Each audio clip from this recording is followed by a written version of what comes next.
वक्त मुझे बोल रहे थे आप पढ़ना शुरू कीजिए। मैं बोला इट्स वेरी बोरिंग। जैसे वेरी बोरिंग, तुमने आप पढ़ना तो शुरू कीजिए।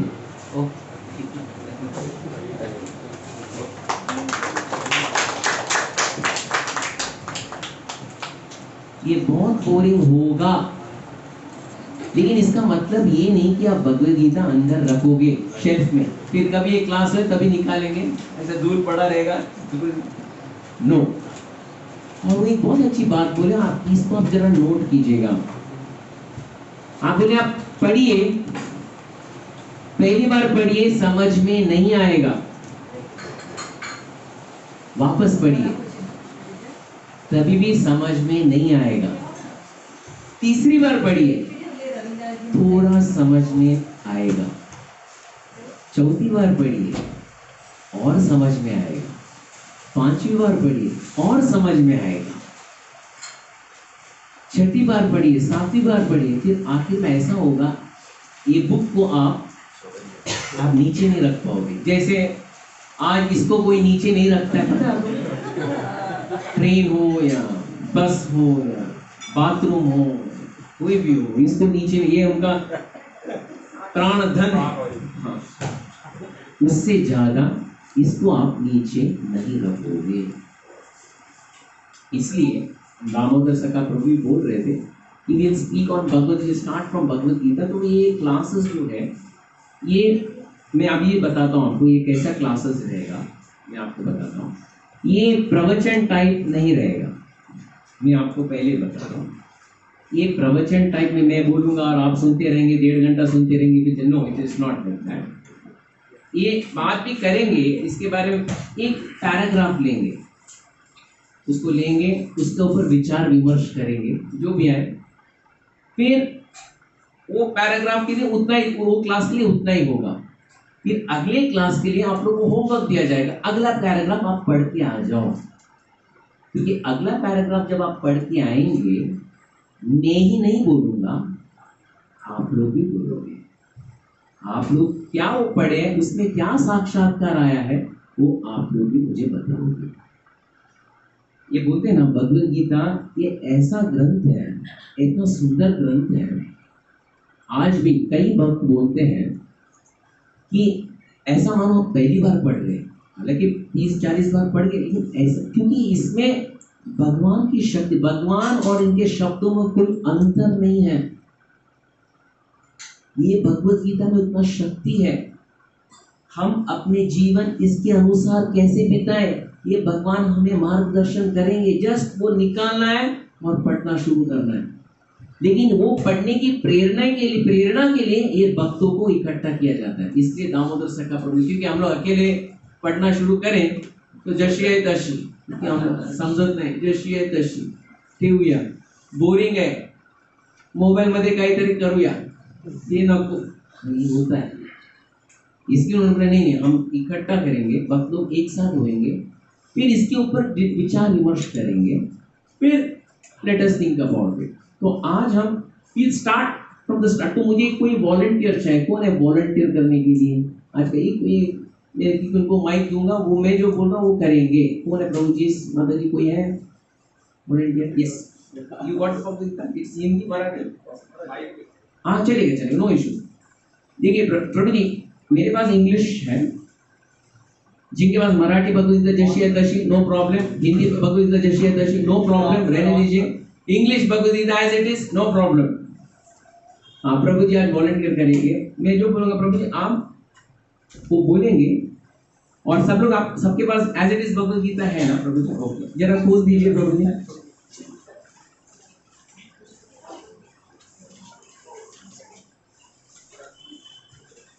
आहे सगळ्यांकडे भगवद्गीता जशी आहे तशी, नाहीतर इकडनं घ्या, म्हणजे दामोदर सखा प्रभू आहे त्यांच्याकडे व्यवस्था, उनकी वो भी व्यवस्था है।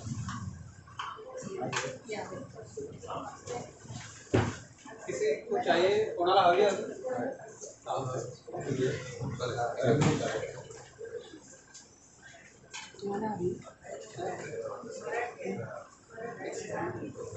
Stand it.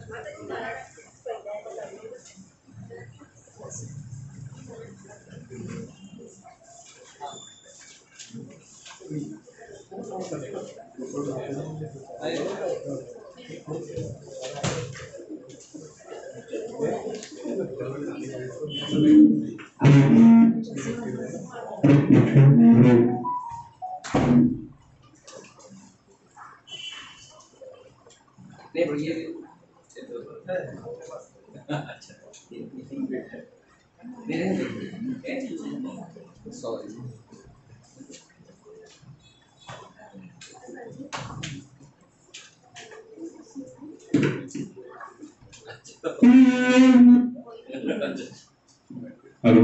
हाँ, अरे नो प्रॉब्लम।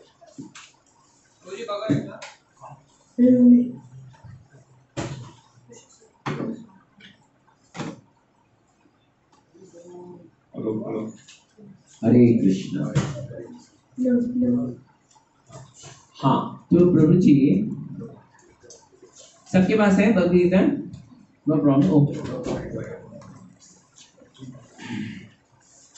तो प्रभु जी अभी आप ये पढ़ के बताइएगा कि no problem.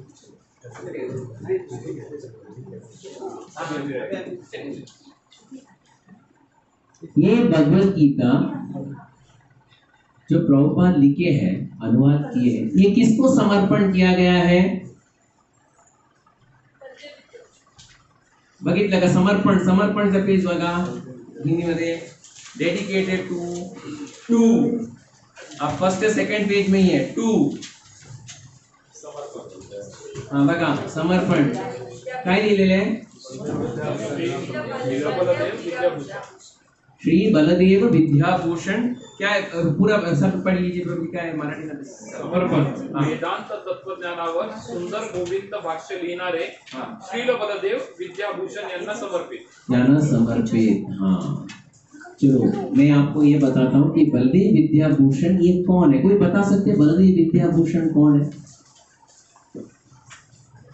Who is Baldev Vidyabhushan?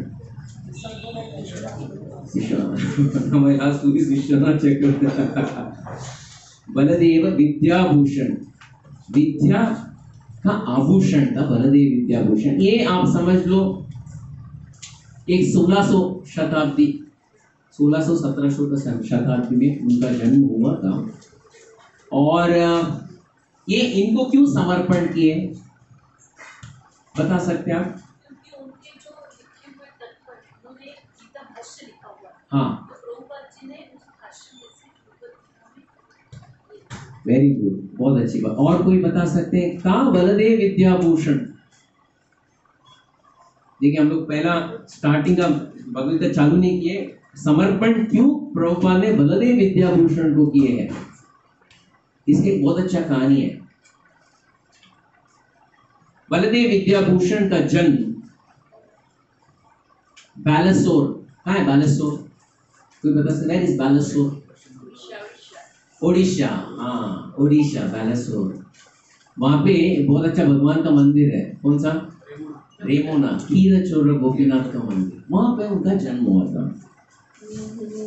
फिर बलदेव विद्याभूषण तत्व ज्ञान के लिए सब कुछ था, संपत्ति थी, सब कुछ था, लेकिन उनको उसमें कोई आसक्ति नहीं थी। कुछ ना कुछ कमी है। वो क्या कमी है? भगवत भक्ति की कमी है। भगवत भक्ति को ढूंढने के लिए वो संपूर्ण विश्व भारत घूमते हैं, आखिर में आते हैं कर्नाटक में। कर्नाटक में उडुपी में माध्व संप्रदाय, वहां पे दीक्षा लेते हैं। संपूर्ण संस्कृत में वो बहुत बड़े पंडित थे, सभी वेद वेदांग और सभी श्रीमद् भागवत के पटु थे। ये सब होने के बाद वो जाते जगन्नाथपुरी, बलदेव विद्याभूषण गोes to जगन्नाथपुरी, और जगन्नाथपुरी में जाके वो सभी जगह कृष्ण भक्ति की प्रचार कर रहे थे माध्व संप्रदाय में। उस समय उनको एक भक्त मिलते हैं, वो बोलते हैं आप बहुत कुछ सीखे हैं, बहुत कुछ सीखे आपने, भागवत पठन किए, 4 वेदों को पठन किए। बलदेव जी आप चैतन्य महाप्रभु के बारे में सीखे हैं क्या? तभी बलदेव विद्याभूषण उनसे सुनते हैं, चैतन्य महाप्रभु के बारे में सुनते हैं, और फिर गौड़ीय वैष्णव संप्रदाय के ऊपर उनको आसक्ति आती है। इसलिए ब्रह्म मध्व गौड़ीय संप्रदाय बोलते हैं इसको। उस समय, क्योंकि कहानी बहुत लंबी है, मैं छोटे संक्षेप में बताऊं बस, और कुछ नहीं। उस समय मुगल साम्राज्य था। जितने विग्रह थे वृंदावन के हो या कहीं के, उठा उठा के भक्त लोग छुपाते थे, या तो जयपुर लेके जाते थे। क्यों जयपुर क्यों लेके जाते थे? मुगलों से बचाने के लिए सब विग्रहों को, सब अर्च विग्रह, अर्च मूर्तियों को जयपुर लेके जाते थे। क्यों? वहां पे राजपूत थे, महाराज जय सिंह, सब बड़े बड़े राजपूत थे। वो लोग वहां पे सेवा पूजा में कोई हानि आने नहीं देते थे। तो वहां के तभी के राजा थे राजा जय सिंह, और उस समय बहुत सारे विग्रह आए थे वृंदावन से। एक थे राधा गोविंद जी, फिर राधा मदन मोहन जी, राधा दामोदर जी। आज भी बहुत सुंदर सुंदर मंदिर है, वृंदावन के विग्रह है, वो जयपुर में है। तो उस समय एक विवाद आ गया।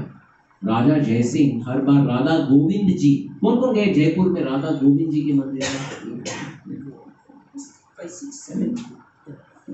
सब लोग जानना चाहिए। राधा गोविंद जी के मंदिर में एक बार एक विवाद आ गया। विवाद ये आया, ये जो गौड़ीय वैष्णव चैतन्य महाप्रभु बोलते हैं, इनका कोई आधार नहीं है। अभी देखा जाए तो कितने संप्रदाय विश्व में, कितने प्रामाणिक संप्रदाय कौन है? क्या है नाम जरा बताएंगे? ब्रह्म संप्रदाय। ओके, क्योंकि भगवान ने ब्रह्मा को दिया था ये जीवन का परिपालन कैसा करना, तो ब्रह्मा जी ने अपना संप्रदाय भगवान ने इवन लक्ष्मी जी को बताया कि परिपालन आपका एक संप्रदाय तो श्री से, और एक तीसरा रुद्र, शिव जी को भी बताया था, वहां से एक संप्रदाय निकला, और कुमार संप्रदाय। हर संप्रदाय के एक एक आचार्य है। ब्रह्म संप्रदाय के कौन है आचार्य? मध्वाचार्य। श्री संप्रदाय के रामानुजाचार्य। कुमार संप्रदाय के ओके, और रुद्र संप्रदाय के विष्णु स्वामी। सभी आचार्य लोग आए थे, और सब अपना अपना, जैसे भगवान ने ये 4 पंथों को शुरू किया और वहां के आचार्य थे, और सब एक ही है, उद्देश्य एक ही है, जीवात्माओं को भगवान के सामने शरणागति देना। तो ये चारों में वहां पे विवाद आ गया जयपुर में राधा गोविंद। ये गौड़ीय वैष्णव संप्रदाय कौन सा है? इनके आचार्य कौन है? कौन है इनके आचार्य? कौन है? चलो, इनका आचार्य नहीं है, ये किस आधार में प्रचार कर रहे हैं? व्यासदेव जी ये सब लिखे हैं, हर आचार्य ने अपना एक भाष्य लिखे हैं। एक उदाहरण देता हूं, ये संपूर्ण जो इसकी जो रचना है, ये शास्त्रों की रचना भगवान व्यासदेव ने किया था। ये संपूर्ण रचना का एक भाष्य लिखा जाता है। कौन? आचार्य लिखते हैं। जैसे मध्वाचार्य ने लिखा है, हमारे रामानुजाचार्य ने लिखा है, और हमारे विष्णु स्वामी ने लिखा है, निम्बर्काचार्य ने, सब लोग लिखा। तो सब लोगों ने पूछा, ये गौड़ीय संप्रदाय का कौन भाष्य, कौन लिखा है क्या किसी ने? यानी ये मनगढ़ंत एक संप्रदाय है, इनके पास कोई आचार्य नहीं, इनके पास भाष्य नहीं है। तो राजा जय सिंह के पास कंप्लेंट किया, this is not a bonafide संप्रदाय। ये लोग बस करताल लेके तिलक डालते हैं और बस हरे कृष्णा बोलते हैं। लोग किस आधार में करते पता नहीं पड़ रहा है। इनको आप उतनी तीव्रता से मत लो, they are time pass people. आज भी कई लोग बोलते रहते हैं, तुम्हारा क्या काम धंधा नहीं? उस समय ऐसे बोल रहे। तभी ये बात आई, जय सिंह ने बोला, काइंड अटेंशन ऑल हरे कृष्णा डिवोटीज। मैं 300 साल पहले की बात बोल रहा हूं। अगर आप लोग के पास कोई भाष्य है, व्यासदेव जी लिखा है, उसके ऊपर किसी ने आचार्य ने भाष्य है, तो आप हमें आके दीजिए, नहीं तो हम आपको प्रामाणिक नहीं समझेंगे, we will not consider you authorize. In short, आप यहाँ पे राधा गोविंद जी की सेवा आगे नहीं कर पाओगे। सभी वैष्णवों को समझ में नहीं आ रही अभी क्या। तो तभी कौन आते हैं वहां पे? राजा जय सिंह के महल में बताने के लिए कि हमारा प्रामाणिक है। कौन आते हैं? बलदेव विद्याभूषण आते हैं। तो राजा बोलते हैं आपका भाष्य कहाँ है?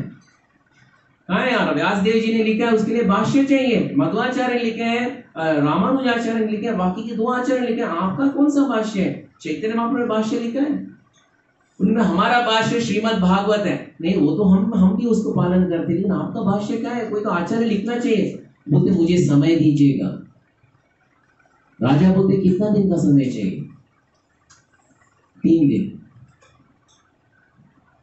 3 दिन 3 रात वो राधा गोविंद जी के मंदिर में बैठते हैं और राधा गोविंद जी उनको डिक्टेशन करना शुरू करते हैं और बलदेव विद्याभूषण लिखना शुरू करते। इसलिए वो भाष्य का नाम क्या है? गोविंद भाष्य। वो गोविंद भाष्य से आधारित है भगवत गीता जशी आहे तशी। ये प्रभुपाद का भी मन घटित, उनको टाइम बहुत था इसलिए अरे क्या लिया ऐसा सर लिया dictation of Radha Govind ji written by Baladev Vidyabhushan, rewritten in English और बाकी सब लैंग्वेज श्रील प्रभुपाद।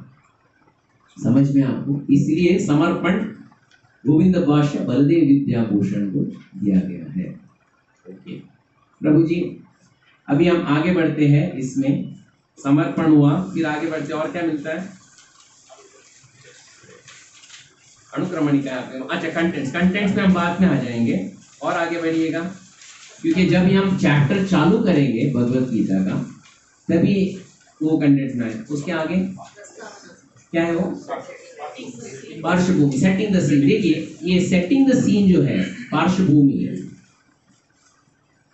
ये जो भगवत गीता है, अभी आने वाले दिसंबर में गीता जयंती है, तो सब जगह दिया जाता है जशी है तशी, जशी है तशी, as it is, please take Bhagavat Gita. सब लोग लेते हैं, तो ऐसे एज इट इज रहते, एज इट इज रखते हैं।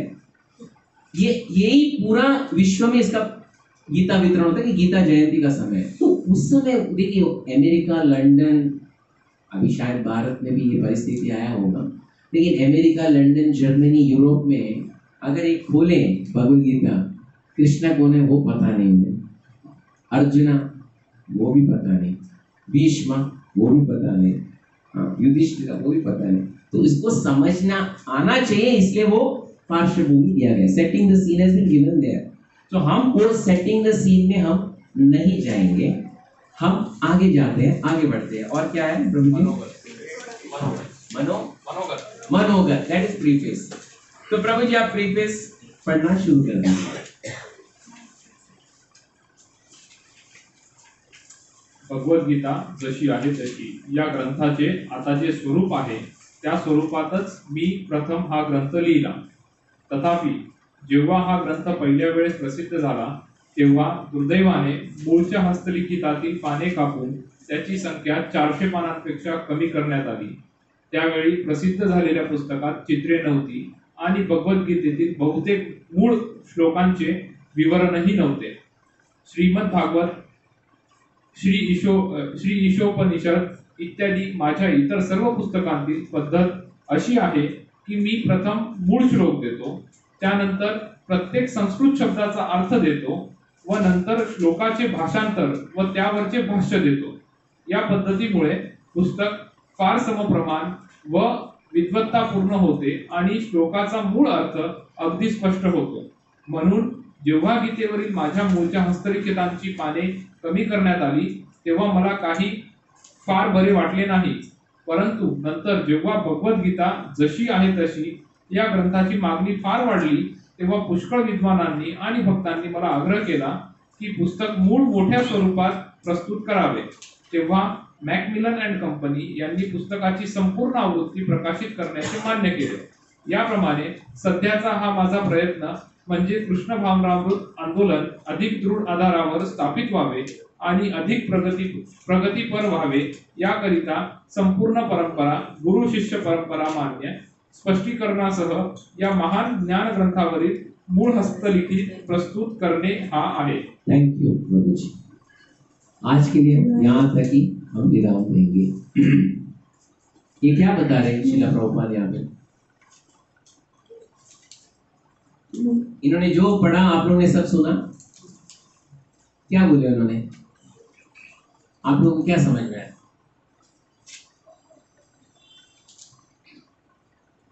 क्या समझ में आया? पढ़ा ना इन्होंने? आप मुझे देख रहे हो, मैं बताऊंगा, लेकिन जो पढ़े उसमें क्या समझ में आया हमें? मराठी मनसाने सांगितलं मराठीमध्ये बोला चालेल, काही प्रॉब्लेम नाही। माझा मराठी इतकं स्पष्ट नाही पण चालेल, ते प्रभूजी मराठीमध्ये काय काय समजलं काय? पहले जो भगवद्गीता थी वो छोटी थी। संक्षिप्त होती। हाँ okay It was republished by Michael okay हाँ okay in a broader pages complete. Okay very good. और प्रभु जी? प्रभुपाद ने जब मतलब जो पहले बहुत शॉर्ट एंड वर्जन था, हाँ तो प्रभुपाद ने हर एक वर्ड टू वर्ड मीनिंग हाँ ट्रांसलेशन और परपट ऐसे दिया, तो वो एकदम बड़ा हो गया और स्कॉलरली हो गया। हाँ तो तब मतलब उनको मैन्युस्क्रिप्ट जब छोटी करनी पड़ी थी तो he was not happy, but when it got exactly very good very nice. हम यहीं पे आज इसका विराम देंगे कि इसको ही मैं थोड़ा एक 5-10 मिनट बता दूंगा। ओके देखिए, श्रील प्रभुपाद का जीवन कहानी ऐसा ही है। पहला उन्होंने संपूर्ण भगवत गीता लिखे थे, कभी जरा बता सकते हैं? देखा हाँ एनीवन? उन्होंने पहला भगवत गीता का संपूर्ण जशी आहे तशी वेन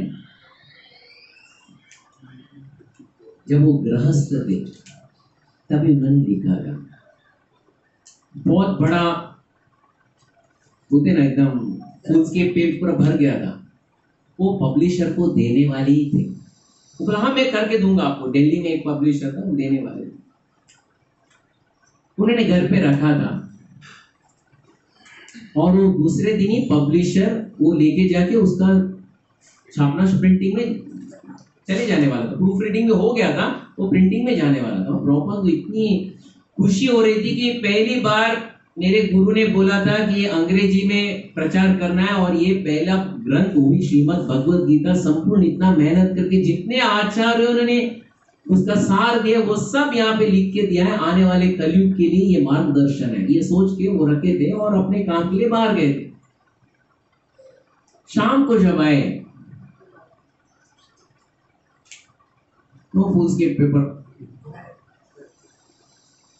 बच्चों से पूछा कहाँ है, पता नहीं।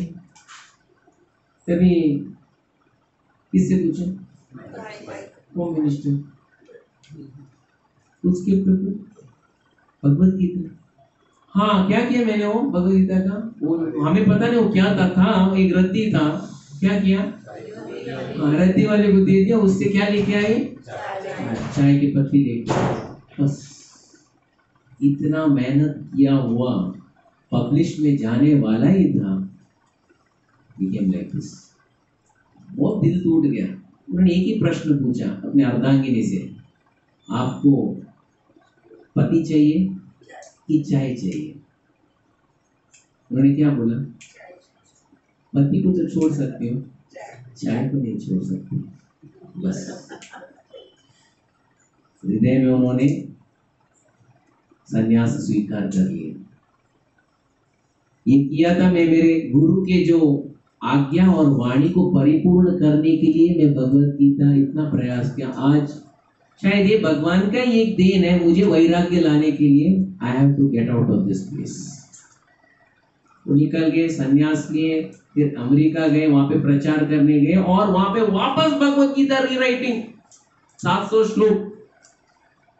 श्लोक कर दिए और सभी शिष्यों से पूछे इसको हम पब्लिश करना चाहिए, पब्लिश करना चाहिए।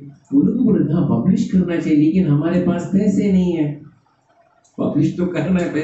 और आप कोई जाने माने विश्वविख्यात राइटर भी नहीं है। तो मैकमिलन कंपनी सबसे बड़ा कंपनी है, लेकिन वो लोग किसका लेते हैं? जो एक विख्यात राइटर हो, एक वो का लेखक हो, उसका ही लेते हैं ताकि वो ज्यादा सेल में हो जाए। तो एक दिन सडनली एक कॉल आया, कहाँ से? मैकमिलन कंपनी से। हेलो, वो उनका एक छोटा सा एक सेंटर था न्यूयॉर्क में, प्रॉपर भी थे। तो हाँ, मैं मैकमिलन कंपनी से बोल रहा हूँ, आप लोग का भगवत गीता है? हाँ है, हम लोग को पब्लिश करना है। तो एक वक्त गया, उन्होंने बना लिखा है 700, लेकिन देखा जाए तो मैकमिलन का सेठ नहीं था, वहाँ का एक क्लर्क था। तो एक क्लर्क बोला नहीं, मुझे सिर्फ एक ही कॉपी चाहिए था, ये पब्लिशिंग के लिए नहीं था, ये मेरे लिए था। उस समय उन्होंने सोचा था ये बहुत बड़ा पब्लिशिंग होगा। तो उसी समय मैकमिलन का जो मेन बॉस था वो ऑफिस में आ जाता है। ऑफिस में आकर देखता है, आप लोग देखिए कुरान हमने पब्लिश किया है, बाइबल तो कर ही रहे, भगवत गीता चाहिए था, आपके पास है? बोले हाँ हमारे पास है। लेकिन ठीक है, लेकिन एक शर्त है, मैकमिलन मोर देन 200 या 300 पेजेस से कोई पुस्तक को हम पब्लिश नहीं करते। आपका तो 700 पेज तक जाता है, तो हमको थोड़ा काटना पड़ेगा। प्रॉपर बोले अरे दिया था सब कुछ, अभी ये भी काटना, ये क्या बात होगी? फिर बोले चलो ठीक है, भगवत गीता जाने तो सबके हाथ में, अमेरिका में जाने तो मैकमिलन का तो पब्लिश बहुत हुआ और कई लोगों ने लिया और डिमांड आ गई। तभी प्रॉपर बोले अभी मैकमिलन से नहीं करना है, अभी हम किससे करेंगे? भक्ति वेदांत बुक ट्रस्ट से करेंगे। और इसमें जो लिखा था वो सब यहाँ पे डाला जाए। इसलिए प्रभुपाद यहाँ पे बताते हैं, जब पहले इसको काटा गया तो मुझे बहुत दुख हुआ, लेकिन अभी जो है, अभी आपने सुना ना इन्होंने क्या बोला? हाँ, अभी जो है ओरिजिनली जो कृष्ण ने बोला था अब सब कुछ है, ये मेरी खुशी है। ठीक है, कितना मेहनत करना पड़ता है प्रचार करने के लिए। पहले घर में कुछ प्रॉब्लम, बाद में मैकमिलन कंपनी का प्रॉब्लम, अभी सबको दिए। अभी ये हमारा प्रॉब्लम, हम पढ़ते नहीं है, वो हमारा प्रॉब्लम, उनका प्रॉब्लम नहीं है। जैसे आज हम इसको यहीं पे विराम देंगे। आने वाले टाइम में जो नेक्स्ट क्लास होगा, आप लोग को एक होमवर्क रहेगा। क्या होमवर्क है मैं बताता हूँ। हम कहां तक पढ़े प्रभु जी इसमें?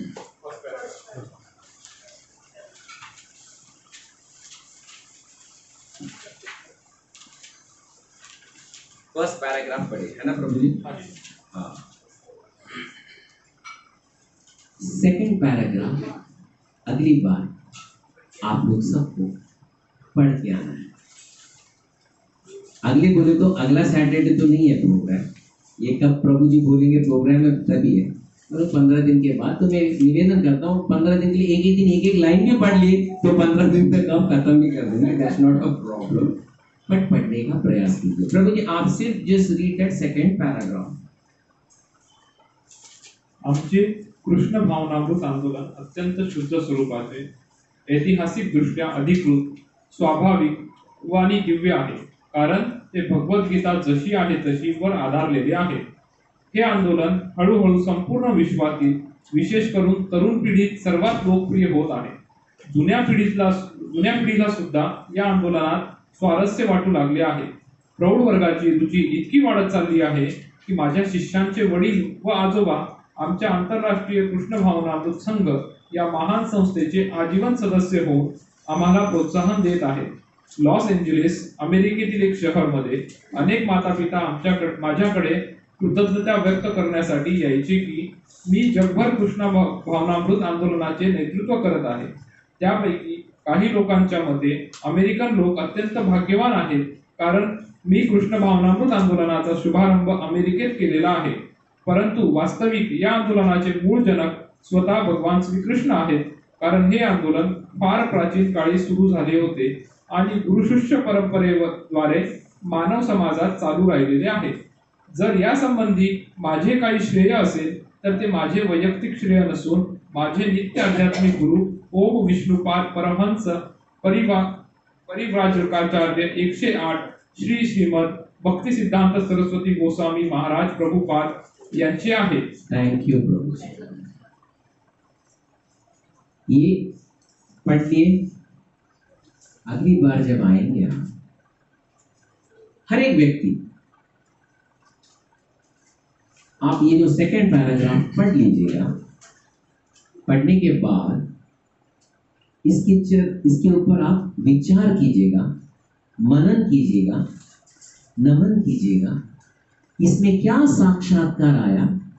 एक लाइन सब लोग बोलते आना चाहिए, What did you learn from this? ये मेरे जीवन में ये कैसा लागू है, ये भी सोच के आ जाइएगा। I hope you got my point. Yes. आप समझ गए। हम ऐसे ही पढ़ते जाते अरे थोड़ा सा विचार विमर्श करें, क्या है ये, क्या बोल क्या रहे प्रभुपाद इसमें हम क्या सीख सकते, हमारे जीवन में ये कैसा उतार सकते। ये बहुत कुछ है इसमें। एक गौर से पढ़िएगा, ध्यान से पढ़िएगा। देखिए, कोई बोल सकता है मैं समुद्र को लांघ सकता हूँ। क्या एनीवन से I have crossed the ocean? तो बोल सकता है समुद्र एक जगह है, आप जूह चौपाटी में कूदी मारो या गिरगांव चौपाटी में या दादर चौपाटी में, समुद्र आप बोल सकते मैं सब समुद्र को मैं छान कर लिया। थोड़ा सा जाके आ सकते हो। भगवद गीता जो है भक्ति और ज्ञान का समुद्र है। जितना आप गहराई में जाओगे अनमोल रत्न मिलेंगे। साथ में सब कूदी मारते, किसको रत्न मिलेगा क्या पता। इसलिए बोलते सबको अपना अपना साक्षात्कार बताओ, क्या पता ये रत्न हमारे जीवन में भी काम में आ जाए। इसीलिए नेक्स्ट टाइम ये जो सेकंड पैराग्राफ है आप ध्यान करके पढ़ लीजिएगा। इसमें क्या हम सीख सकते हैं, इसमें क्या, इसका क्या मूल, what is the crux, what is the essence, ये आप पढ़ के आएंगे ना। इट्स नॉट अ प्रॉब्लम, उतना कुछ ये नहीं है। इट्स नॉट आप पढ़ के आओ ये नहीं तो देयर इज अ पनिशमेंट, नहीं। पढ़ेंगे हमारे लिए अच्छा है, क्योंकि वो प्रभु जी ने मुझे आज भी मुझे याद है।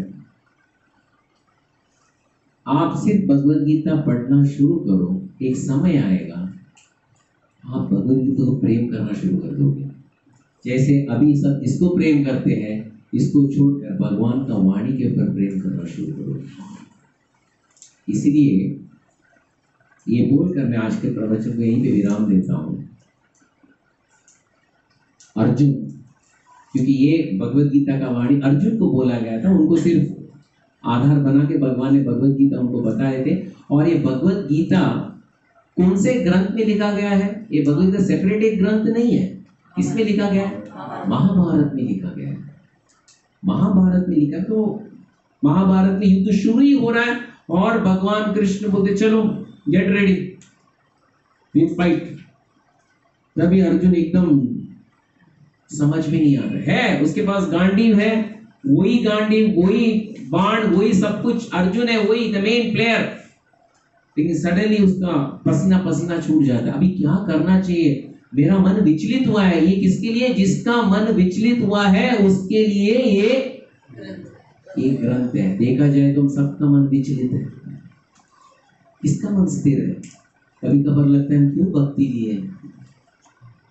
देखो बाकी लोग कितने अच्छे से रहते हैं, जीवन में इतना अच्छा है, ये भक्ति लेके हम ये नहीं वो नहीं वो नहीं ये नहीं, व्हाट इज दिस। देखो भक्ति भी नहीं है, कुछ भी नहीं, आराम से अपना जिंदगी बीता रहे। हम पागल की तरह भक्ति ले रहे, ते करो ना का, ते करो ना का, ते करो ना का, ते खाओ ना का, अरे काय खाओ ना का काय। और ये ना करते हुए भी हम इतने दुखी में, शायद ये प्रोसेस बराबर नहीं है लगता है। हाँ, भगवान कृष्ण का भक्ति लिया ना, बहुत बड़ा गलती किया। होता है, मन में आता है। ये ग्रंथ हमारा मार्गदर्शन करेगा। भगवान गारंटी हमें मार्गदर्शन के ग्रंथ के माध्यम से। वैसे ही अर्जुन, एक सिंपल एग्जाम्पल, एक क्रूड एग्जाम्पल, इंडिया पाकिस्तान का एक मैच है। ये मैच बोले तो हमको समझ में आता है, मैच बोले तो इंडिया पाकिस्तान। मुझे बहुत साल हुआ देखा नहीं मैंने। कोई भी ओपनर आया होगा, मैच बैटिंग करेंगे इंडिया की तरफ से, एक बॉल भी नहीं डाला, वो वहीं पे बैट रख के नीचे सीधा पवेलियन में भाग गया तो क्या होगा? स्पेक्टेटर बोले इसको क्या सिलेक्ट किया कैसे किसी ने, ऐसा डरपोक को यही हाल हुआ था अर्जुन का। मैं यहीं पे गांडी जोड़ रहा हूं और मैं भाग रहा हूं। भगवान बोले कहां भाग रहा है? नहीं, मैं भिखारी बन के भागने के लिए तैयार हूं। अर्जुन, अर्जुन गांडीधारी अर्जुन, वो अकेला संपूर्ण देवता का सामना कर सकता है, अकेला। आप बोलेंगे ना आज की दुनिया में पूरी दुनिया का जो संपूर्ण सेना है, वायु सेना हो या नॉर्मल सेना हो या सब ये जो नेवी हो, पूरे दुनिया का एक अर्जुन सामना कर सकता है और सबको हरा के जा सकता है। वो अर्जुन अपना गांडी छोड़ के अपना रथ से भाग के एक भिखारी बनने की सोच रहे। देखिए मन का शक्ति देखिए, अर्जुन को भी एकदम निर्बल बना देता है, दुर्बल बना देता है। वो मन को कस के बांधने के लिए, वो मन को केंद्रीकरण करने के लिए भगवान क्या बताते हैं, वो हम सबके जीवन के लिए लागू है। हमारा मन भी एकदम दुर्बल है, करायचं का नाही करायचं, भक्ती करायचं की नाही करायचं, का करायचं, काही कंपल्सरी आहे का, ऑप्शनल नाही का? आज केलं नंतर 2 वर्षानंतर बघूया, चालेल आता हमें आराम करूया। क्यों कर रहे हैं भक्ति, किसलिए कर रहे हैं? क्या भगवान के ऊपर मेहरबानी कर रहे हैं? सब एवरीथिंग, सूरज के नीचे जो भी प्रॉब्लम है ये भगवत गीता में एड्रेस किया गया है। सिर्फ हमें खोलना है, पढ़ना है, नमन करना है, मनन करना है, भक्तों के संग के साथ रहना है, तो डिस्कस करना है। भगवान के जो भी वो तिजोरी खाना भगवान खोले हैं, हमको सिर्फ निकालना है और उसको आस्वादन करना है। बहुत बहुत धन्यवाद, थैंक यू वेरी मच। मैं ज़्यादा समय लिया, मैं क्षमा चाहता हूँ। अभी हम हर सेशन के बाद हम एक माला जाप करेंगे एंड एंड द सेशन है।